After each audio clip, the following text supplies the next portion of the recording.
ॐ श्रीराम राम रामेति रमे रामे मनोरमे सहस्रनाम तत्तुल्यं राम नाम वरानने।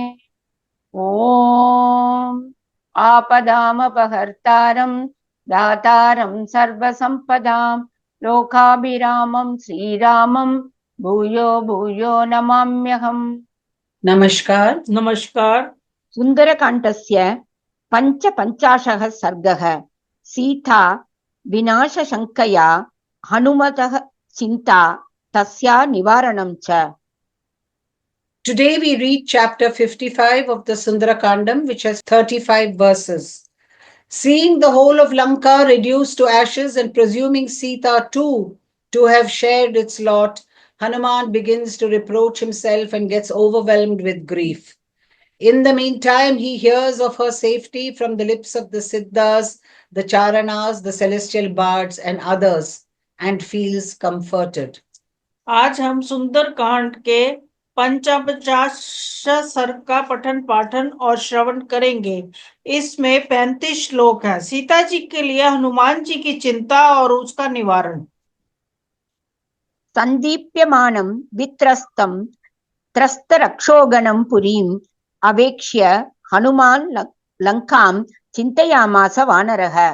वानर वीर हनुमान जी ने जब देखा कि सारी लंकापुरी जल रही है, वहां के निवासियों पर त्रास छा गया है और राक्षस गण अत्यंत भयभीत हो गए हैं, तब उनके मन में सीता के दग्ध होने की आशंका से बड़ी चिंता हुई। Perceiving the city of Lanka blazing and alarmed with its multitudes of ogres panic-stricken, Hanuman became thoughtful. तस्याभूत् सुमहंस्त्रासः कुत्सा च आत्मन्यजायत लंकां प्रदहता कर्म किं स्वित् कृतमिदं मया। साथ ही उन पर महान त्रास छा गया और उन्हें अपने प्रति घृणा सी होने लगी। वे मन ही मन कहने लगे, हाय, मैंने लंका को जलाते समय ये कैसे कुत्सित कर्म कर डाला। A grave apprehension entered his mind, and there arose in him a feeling of self-reproach. He said to himself, what an abominable act has evidently been done by me in burning Lanka consummately. धन्याः खलु महात्मानो ये बुद्ध्या कोपम् उत्थितं निरुन्धन्ति महात्मानो दीप्तम् अग्निमिव अम्बसा। जो महामनस्वी महात्मा पुरुष उठे हुए कोप को अपनी बुद्धि के द्वारा उसी प्रकार रोक देते हैं जैसे साधारण लोग जल से प्रज्वलित अग्नि को शांत कर देते हैं, वह ही इस संसार में धन्य है। Blessed indeed are those broad-minded great souls who in their wisdom curb the anger born within them, even as they quench a blazing fire with water. क्रुद्धः पापं न कुर्यात् कः क्रुद्धो हन्याद् गुरूनपि क्रुद्धः परुषया वाचा नरः साधून् अधिक्षिपेत्। क्रोध से भर जाने पर कौन पुरुष पाप नहीं करता। क्रोध के वशीभूत हुआ मनुष्य गुरुजनों की भी हत्या कर सकता है। क्रोधी मानव साधु पुरुषों पर भी कुट वचनों द्वारा आक्षेप करने लगता है। What angry man would not perpetrate a sinful act? He who is angry may kill even his elders. Nay, an angry man may insult even pious souls in harsh tones. वाच्य अवाच्यं प्रकुपितो न विजानाति कर्हिचित् न अकार्यमस्ति क्रुद्धस्य न अवाच्यं विद्यते क्वचित्। अधिक कुपित हुआ मनुष्य कभी इस बात का विचार नहीं करता कि मुंह से क्या कहना चाहिए और क्या नहीं। क्रोधी के लिए कोई ऐसा बुरा काम नहीं जिसे वह ना कर सके और कोई ऐसी बुरी बात नहीं जिसे वह मुंह से ना निकाल सके। He who is enraged can never discern what is worth uttering and what ought not to be uttered. There is no iniquity anywhere which cannot be perpetrated by an angry man, and no abusive language which cannot be uttered by him. यः समुत्पतितं क्रोधं शमयैव निरस्यति यथा उरगः त्वचं जीर्णं स वै पुरुष उच्यते। जो हृदय में उत्पन्न हुआ क्रोध को क्षमा के द्वारा उसी तरह निकाल देता है जैसे सांप अपनी पुरानी केंचुली को छोड़ देता है, वही पुरुष कहलाता है। He alone is truly called a man who drives away by virtue of sheer forbearance the anger that has sprung up in his heart, even as a snake casts off its slough. दिग्गस्तु मां सुदुर्बुद्धिं निर्लज्जं पापकृत्तमम् अचिन्तयित्वा तां सीताम् अग्निदं स्वामिघातकम्। मेरी बुद्धि बड़ी खोटी है, मैं निर्लज और महान पापचारी हूँ। मैंने सीता की रक्षा का कोई विचार न करके लंका में आग लगी और इस तरह अपने स्वामी की भी हत्या कर डाली। मुझे धिक्कार है। Woe be to me, the greatest sinner, utterly perverse and impudent, who practiced incendiarism without giving any thought to the aforesaid Sita, and in this way proved indirectly responsible for taking the life of my master, Sri Rama. यदि दग्धा त्वयं सर्वा नूनम् आर्यापि जानकी दग्धा तेन मया भर्तुर्हतं कार्यम् अजानता। यदि ये सारी लंका जल गई तो आर्य जानकी भी निश्चय ही उसमें दग्ध हो गई होंगी। ऐसा करके मैंने अनजाने में अपने स्वामी का सारा काम ही चौपट कर डाला। If this whole city for its part has been burnt, the noble daughter of Janaka too has surely been burnt. By doing this, the purpose of my master has unconsciously been frustrated by me. यदर्थम् अयम् आरम्भः तत् कार्यम् अवसादितं मया हि दहता लंकां न सीता परिरक्षिता। जिस कार्य की सिद्धि के लिए ये सारा उद्योग किया गया था वह कार्य ही मैंने नष्ट कर डाला, क्योंकि लंका जलाते समय मैंने सीता की रक्षा नहीं की। That very cause for which this enterprise in the shape of my journey across the sea and the destruction of Lanka was undertaken has been marred in that Sita has not been protected by me while burning Lanka. ईषत् कार्यम् इदं कार्यं कृतम् आसीत् न संशयः तस्य क्रोधाभिभूतेन मया मूलक्षयः कृतः। इसमें संदेह नहीं है कि यह लंका दहन एक छोटा सा कार्य शेष रह गया था जिसे मैंने पूर्ण किया, परंतु क्रोध से पागल होने के कारण मैंने श्री रामचंद्र जी के कार्य को तो जड़ ही काट डाली। This feat of burning Lanka has been accomplished by me as an insignificant act. There is no doubt about it.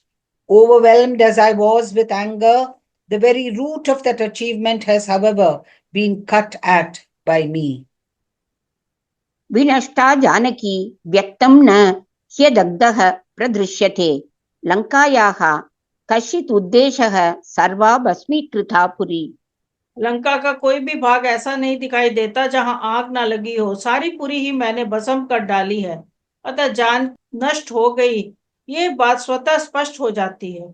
Sita, the daughter of Janaka, has obviously perished, for no part of Lanka appears to have remained unburnt. The entire city lies in ashes. यदि तद् विहतं कार्यं मया प्रज्ञा विपर्ययात् इहैव प्राणसन्यासो ममापि हि अद्य रोचते। यदि अपनी विपरीत बुद्धि के कारण मैंने सारा काम चौपट कर दिया तो यही आज मेरे प्राणों का भी विसर्जन हो जाना चाहिए, यही मुझे अच्छा जान पड़ता है। In that case, in the shape of Sita's recovery, has been marred by me through perversity of judgment. It appears agreeable to me even to yield up my life at this very spot, this very day. किम अग्नौ निपातामि अद्य अहो स्विद् वड्वा मुखे शरीरमिह सत्त्वानां दद्मि सागरवासिनाम्। क्या मैं अब जलती आग में कूद पड़ूं या वडवानल के मुख में अथवा समुद्र में निवास करने वाले जल जंतुओं को ही यहाँ अपना शरीर समर्पित कर दूं? Shall I throw myself into the fire or into a submarine fire or offer my body to the denizens of the deep today? कथं नु जीविता शक्यो मया द्रष्टुं हरीश्वरः तौ वा पुरुषशार्दूलौ कार्य सर्वस्व घातिना। जब मैंने सारा कार्य ही नष्ट कर दिया तब अब जीते जी कैसे वानर राज सुग्रीव अथवा उन दोनों पुरुष सिंह श्री राम और लक्ष्मण का दर्शन कर सकता हूँ या उन्हें अपना मुंह दिखा सकता हूँ? How can Sugriva, the lord of monkeys, or those two tigers among men, Sri Rama and Lakshmana, be faced by me while I am alive, since the purpose has been marred by me in its entirety? मया खलु तदेवेदं रोषदोषात् प्रदर्शितं प्रथितं त्रिषु लोकेषु कपित्वम् अनवस्थितम्। मैंने रोष के दोष से तीनों लोकों में विख्यात इस वानरोचित चपलता का ही यहाँ प्रदर्शन किया है। Through the culpability of my anger, indeed the same simian nature has been exhibited at this juncture by me, which is well known in all the three worlds, heaven, earth, and intermediate region, and has been characterized as unsteady. दिग्गस्तु राजसं भावम् अनीशम् अनवस्थितम् ईश्वरेणापि यद् रागात् मया सीता न रक्षिता। ये राजस भाव कार्य साधन में असमर्थ और अव्यवस्थित है, धिक्कार है, क्योंकि इस रजोगुण मूलक क्रोध के ही कारण समर्थ होते हुए भी मैंने सीता की रक्षा नहीं की। Woe be to my movements dominated by rajas, passion, or anger, which are incapable of yielding desired results and are uncertain in the matter of results, because it was due to anger born of Rajoguna that Sita was not protected by me, even though I was capable of doing it. विनष्टायां तु सीतायां ता उभौ विनशिष्यतः तयोः विनाशे सुग्रीवः सुबन्धुः विनशिष्यति। सीता के नष्ट हो जाने पे से वे दोनों भाई श्री राम और लक्ष्मण भी नष्ट हो जाएंगे। उन दोनों का नाश होने पर बंधु व सहित सुग्रीव भी जीवित नहीं रहेंगे। Sita having perished, both those princes Sri Rama and Lakshmana too will perish. On their ceasing to exist, Sugriva too will yield up his life with all his kinsfolk. एतदेव वचः श्रुत्वा भरतो भ्रातृवत्सलः धर्मात्मा सह शत्रुघ्नः कथं शक्ष्यति जीवितुम्। फिर इस समाचार को सुन लेने पर भातृवत्सल धर्मात्मा भरत और शत्रुघ्न भी कैसे जीवन धारण कर सकेंगे। Even on hearing this report, how will Bharata, who is fond of his brothers and whose mind is set on virtue, be able to survive with his younger brother Shatrughna? Ikshvaku वंशे धर्मिष्ठे गते नाशम् असंशयम् भविष्यन्ति प्रजाः सर्वाः शोक संताप पीडिताः। इस प्रकार धर्मनिष्ठ इक्ष्वाकु वंश के नष्ट हो जाने पर सारी प्रजा भी शोक संताप से पीड़ित हो जाएगी, इसमें संशय नहीं। Of the most pious race of Ikshvaku, having met with extinction, all created beings will undoubtedly be tormented with grief and agony. तदहं भाग्यरहितो लुप्त धर्मार्थ संग्रहः रोषदोष परितात्मा व्यक्तम लोक विनाशनः। अतः सीता की रक्षा न करने के कारण मैंने धर्म और अर्थ के संग्रह को नष्ट कर दिया है। अतएव मैं बड़ा भाग्यहीन हूँ, मेरा हृदय रोष दोष के वशीभूत हो गया, इसलिए मैं अवश्य ही समस्त लोक का विनाशक हो गया हूँ। मुझे संपूर्ण जगत के विनाश के पाप का भागी होना पड़ेगा। Having thus forfeited my stock of religious merit and earthly good, and hence devoid of good luck, my mind dominated by evil in the form of anger, I am evidently guilty of having compassed the destruction of the world. इति चिन्तयतः तस्य निमित्तानि उपपेदिरे पूर्वम् अपि उपलब्धानि साक्षात् पुनः अचिन्तयत्। इस प्रकार चिंता में पड़ते हुए हनुमान जी को कई शुभ शकुन दिखाई पड़े, जिनके अच्छे फलों का वह पहले भी प्रत्यक्ष अनुभव कर चुके थे। अतः वह फिर इस प्रकार सोचने लगे। While he was pondering thus, good omens appeared to him, whose welcome results had already been directly experienced by him. He pondered again as follows. अथवा चारु सर्वांगी रक्षिता स्वेन तेजसा न नशिष्यति कल्याणी न अग्निः अग्नौ प्रवर्तते। अथवा संभव है सर्वसंगान सुंदरी सीता अपने ही तेज से सुरक्षित हो? कल्याणी जनक नंदिनी का नाश कदापि नहीं होगा, क्योंकि आग आग को नहीं जलाती। Or is it possible the lady who is charming of all limbs has been protected by her own glory? The blessed lady would not perish, for fire does not burn fire. नहि धर्मात्मनः तस्य भार्याम् अमित तेजसः स्वचरित्राभिगुप्तां तां स्प्रष्टुम् अर्हति पावकः। सीता अमित तेजस्वी धर्मात्मा भगवान श्री राम की पत्नी है। वह अपने चरित्र के बल से पतिव्रत के प्रभाव से सुरक्षित है। आग उन्हें छू भी नहीं सकती। Surely fire would not dare to touch the consort, protected on all sides by her own immaculate character, of that pious-minded Prince Sri Rama, who is endowed with immeasurable energy. नूनं रामप्रभावेन वैदेह्याः सुकृतेन च यन्मां दहनकर्मायं न अदहद् हव्यवाहनः। अवश्य ही श्री राम के प्रभाव तथा विदेह नंदिनी सीता के पुण्य बल से ही यह दाहक अग्नि मुझे नहीं जला सकी है।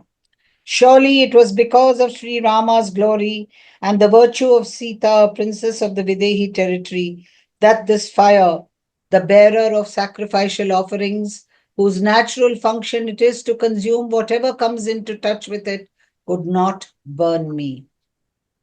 त्रयाणां भरतादीनां भ्रातॄणां देवता च या रामस्य च मनःकान्ता सा कथं विनशिष्यति। फिर तो भरत आदि तीनों भाइयों की आराध्य देवी और श्री रामचंद्र जी की हृदय वल्लभा है, वह आग से कैसे नष्ट हो सकेगी?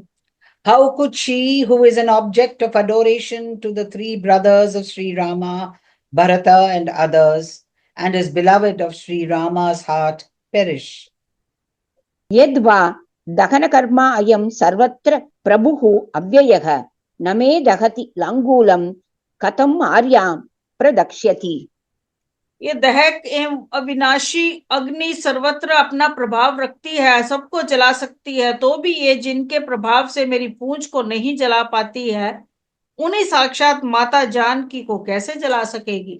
Or how should this fire, whose natural function it is to burn whatever comes into contact with it, and has the power over all, yet which could not burn even my tail, consume the noble lady because of whom this miracle has happened?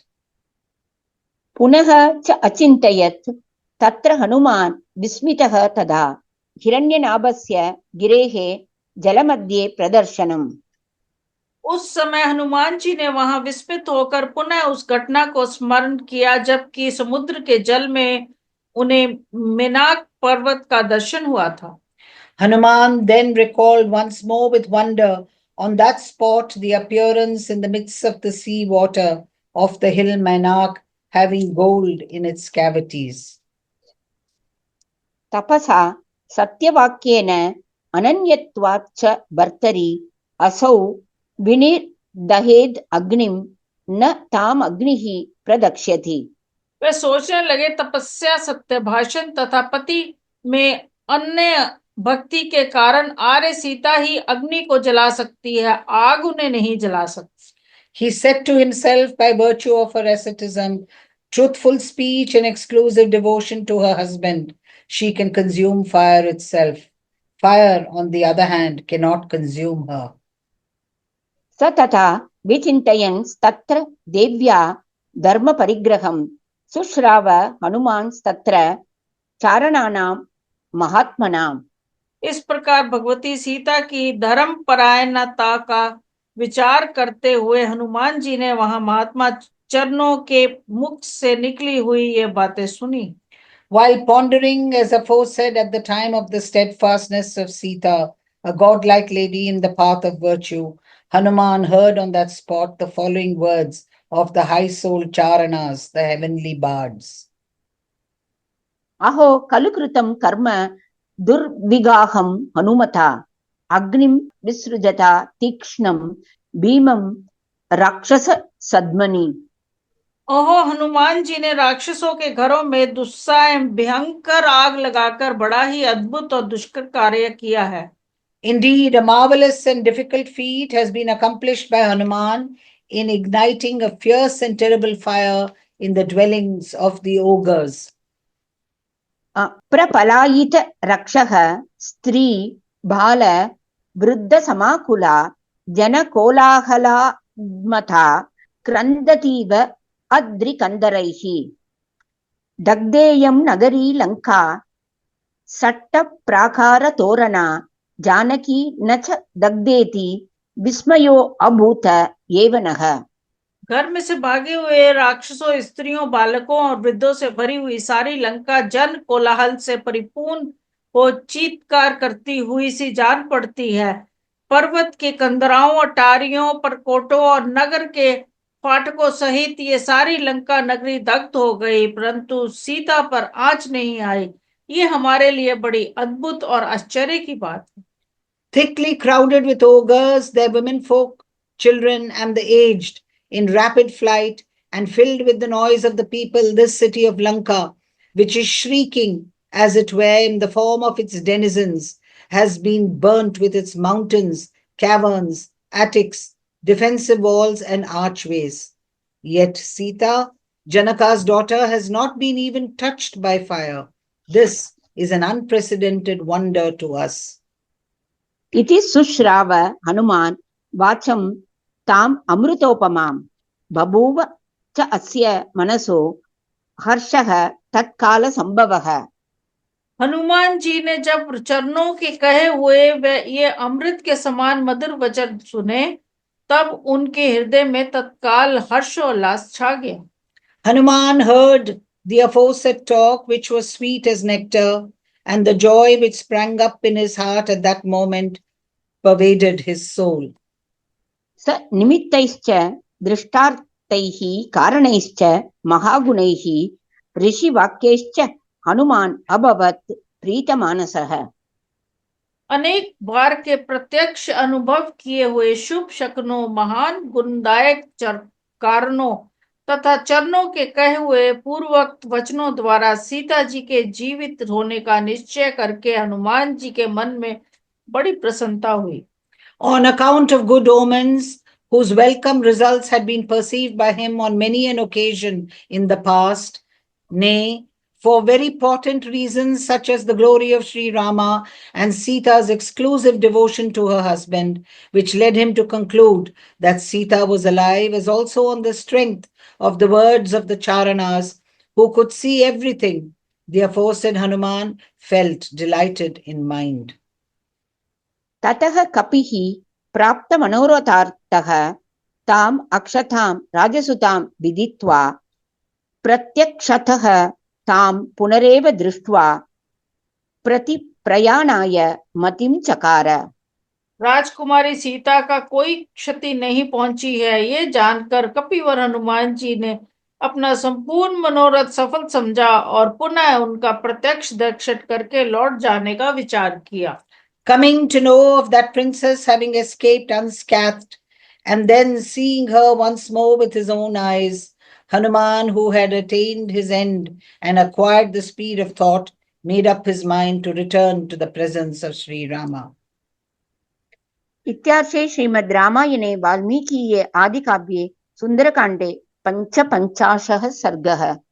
इस प्रकार श्री वाल्मीकि निर्मित रामायण आदि काव्य के सुंदरकांड में 55वां सर्ग पूरा हुआ। Thus ends Canto 55 of the Sundarakandam in the glorious Ramayana of Valmiki, the work of a rishi and the oldest epic.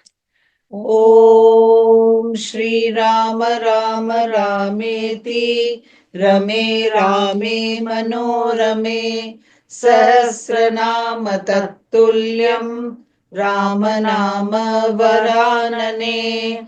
Om Apadam Apahartaram Dataram Sarvasampadam Lokabhiramam Shri Ramam Bhuyo Bhuyo Namamyaham.